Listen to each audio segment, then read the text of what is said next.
My name is Timo, and today I will talk about VR experience in Mobi lab. On a daytime, I'm an iOS developer. I do mobile software, and on nighttime, I usually tend to sleep. So, yes, it works. So about Mobi lab, a couple of words. The building we are in is the office, the Tartu office of Mobi lab, and Mobi lab usually does mobile software, mostly on Android and iOS platforms. And the portfolio ranges from banking apps to fitness apps and communication apps and everything that's in between. So whenever you need a mobile app, probably you can turn to us. But that's not why I'm here. I'm here because we thought, or actually the management thought, that we should start poking around in the VR industry to see what is going on, how stuff is made there, why it is relevant, what's new there to discover. And today I will talk about a couple of things. For example, I will talk about the wardrobe visualization project. That was my personal project. And this was my first VR app ever.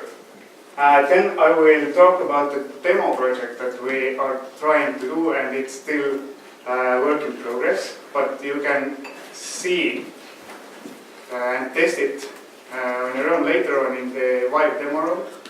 And then I will talk about my experiments with facial motion capture. And later on maybe a couple of case study points or a couple of points that are relevant to my experience going from mobile to VR or learning something new in VR compared to the mobile software development. So the first project, oh no, thoughts. Okay, wait a minute. Okay, yeah, cool, it works. So, there is a reason behind this project. Basically, I wanted to have a new wardrobe because I got myself an apartment, so I wanted to order a custom wardrobe, and I wanted to see how does it look like when I'm standing in front of it and when I'm looking around, how does it fit more or less in the room. So what I did, I used Blender to model it in 3D.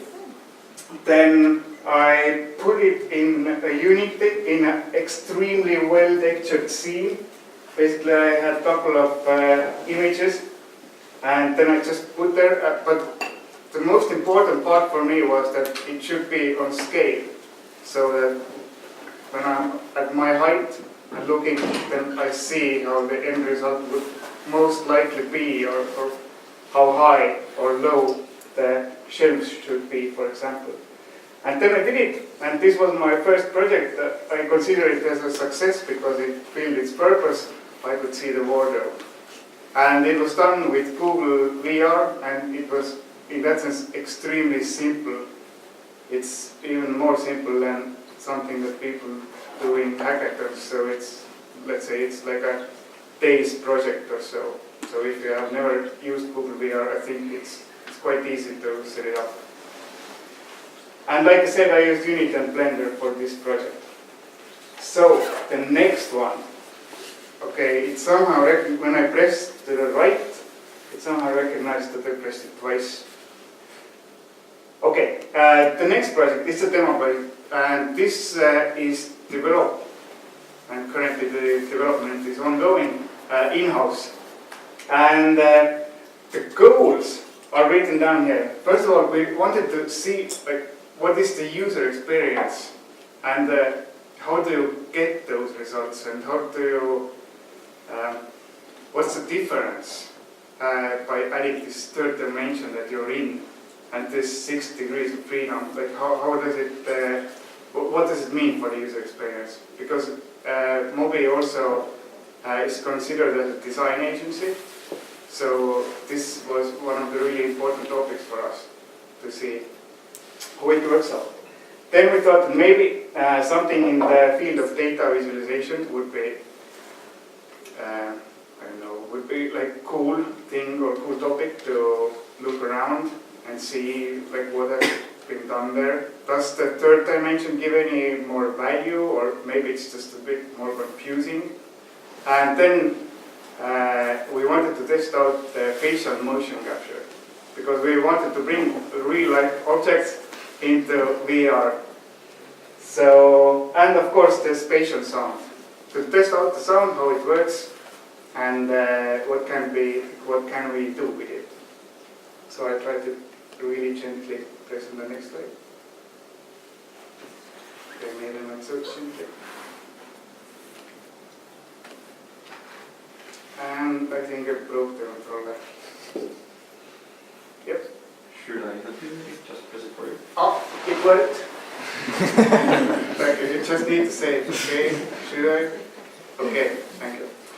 So, facial motion capture, how hard can it be? I mean, really. We've all seen videos. Is this a serious question? No. Yes.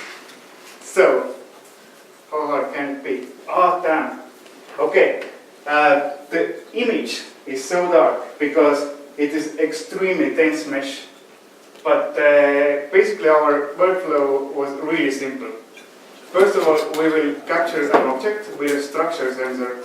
You can play around with it also later on in the demo area. Basically it's, I don't know if it helps. But basically it's a small gadget that connects with your iPad or any iOS device, and you can scan an object. It has depth sensors and all the required sensors and SDK there to construct a mesh out of a point cloud.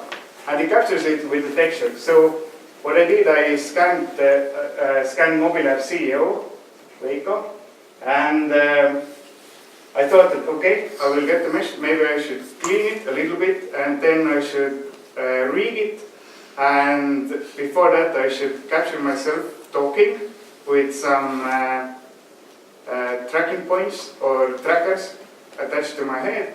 And so I would just take the data from the web camera or video and put it into the rigged object. So this was the first step. I scanned and I already saw that, okay, this mesh is quite dense. It is around 50k triangles. So I would consider it as quite dense. No. For sure. AAA games can use up to that in real time. Okay. This is. So yeah, and this was like one part of our seed. Yeah. And did you also retopologize the mesh? No, but we will get to that in the later slides. So, oh crap, I'm sorry. And, yep, cool. So, this is me speaking to the camera, and I had some random tracking points. Basically, they were small dark stickers attached to my head.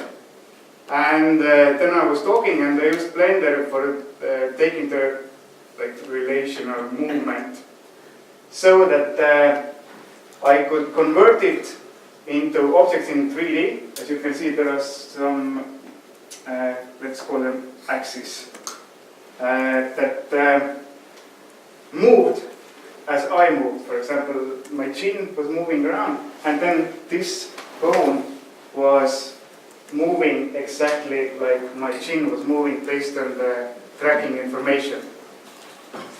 So I, as a demo purpose, I only used 2 bones, and I did a really sloppy weight painting, and I saw that, okay, it's kind of working, because my weight painting was so that it's really hard to see, but basically the lower part of the jaw was everything with a weight 1, and everything else was with a weight 0.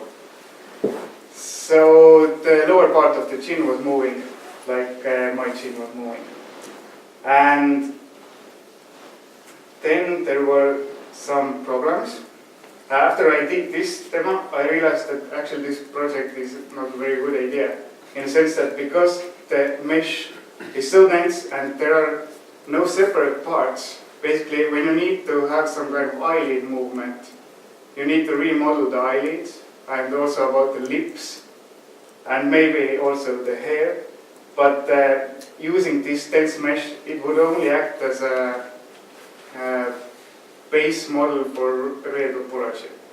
So it will require a real topology.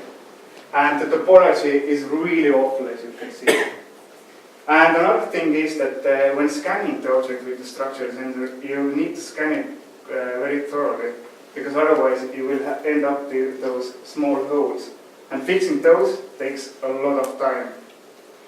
But if you read topologies, then it probably won't matter. So this was, I would consider that the workflow of failed, and probably it's not a good idea to use it. Or if you are good at 3D, then you could retopologize and reanimate and do a proper rig and also a proper weight paint, then it may work. And yes. A little bit of context, usually humans, especially because we see ourselves and other people daily, are the most expensive part of developing any sort of CG scene, because you know exactly what it looks like, and so it needs a lot of attention to detail. So like high-end faces can take like several months to set up and get the animation workflow working properly. And then you get like super high-end data from 3D lateral from other specialized workshop that deals only with facial animation. If you want to do more like hyper-smoke. Yep, and there definitely is a software for that purpose that you can actually buy for your smaller project, but it usually costs a lot. For example, getting data out of the web camera feed without using the tracking points. But this is another topic.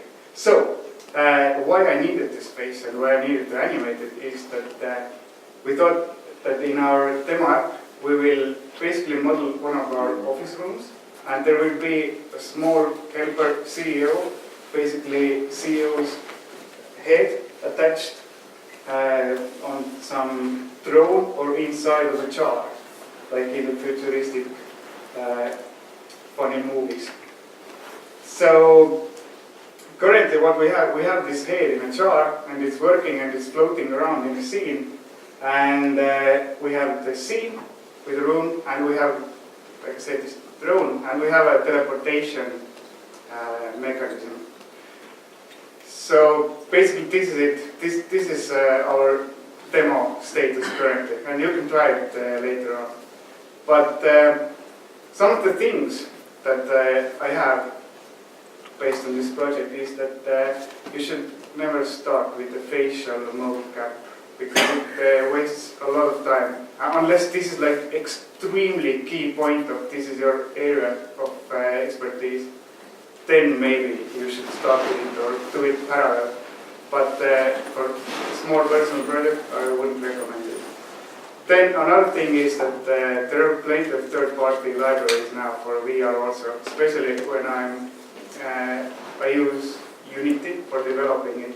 So it's a good idea to look around in the asset store before starting to implement. For example, I learned it by implementing teleportation.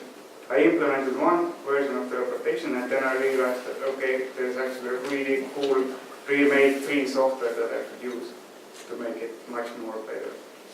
Then another thing that's really interesting for me was testing in VR compared to the mobile, is that I found myself many times actually just holding the headset in my hand and then looking on the screen and then just look, okay, what are the values, what is going on. So this was, I think, the biggest change in the workflow, because when I'm doing a mobile development, then testing is just the device is here and the screen is here. I can see the data and the result all together. And of course the math, because usually on the regular apps you just pull the data from server and you display it. You don't need to deal with vectors and matrices. You don't need to know the relation to them. So this was a new thing also for me. And I thank you. Do you have any questions? so I wanted to clap already. What are your outcomes? What do you want to develop? What Basically, after that the demo project? I mean. Yes, but I think we will continue with the demo project a little bit, but we need to find a more clear focus what we need to do. For example, because usually we try to find businesses and be usable for the businesses to create some business apps. And so currently, I think our goal is too vague in a sense that we have this helper drone. We could test some UX things over there. So we wanted to test out basically a menu system that you have this helper guy who's basically almost all the time in your view area, but it is like an object flying around in a sea. I don't know if that answered the question. Yes. Okay, cool. And Yes. can you tell us about future projects in Mobi Lab, or are they top secret? Or? I think they're not top secret, but we don't have any big projects that I could announce currently. Related to VR. Yes. Yeah, my question, are you studying augmented reality also? This is something that businesses are more interested in, I think. Yeah, it depends what we consider as studying. I have used Vuforia, I think once or twice, but I have never done app from start to finish. You mean that? Do you have any requests for using like AR kit or AR core for some, I don't know, AR application to do whatever? Currently, you mean by the customers? Yeah. Not that I know of. And usually the AR projects are done by our partner company called Opera, and they develop HoloLens, for example. They do AR apps. But yeah, we have the capability to do AR. For example, this AR core and AR kit. Okay. So no more questions? Yes. Oh. Yeah, my last question is, will you be doing more VR development during your regular work hours, or is this going to be more like research and development until you actually get the client that asks for something? I think it's a little bit of both. It depends what are the other currently like ongoing projects and how much time do I have in between those. For example, let's say they don't fill my full work time, then I can do the VR project on the work time. Yes. So, okay, later on please come and check the demo and give any feedback. Okay, thank you.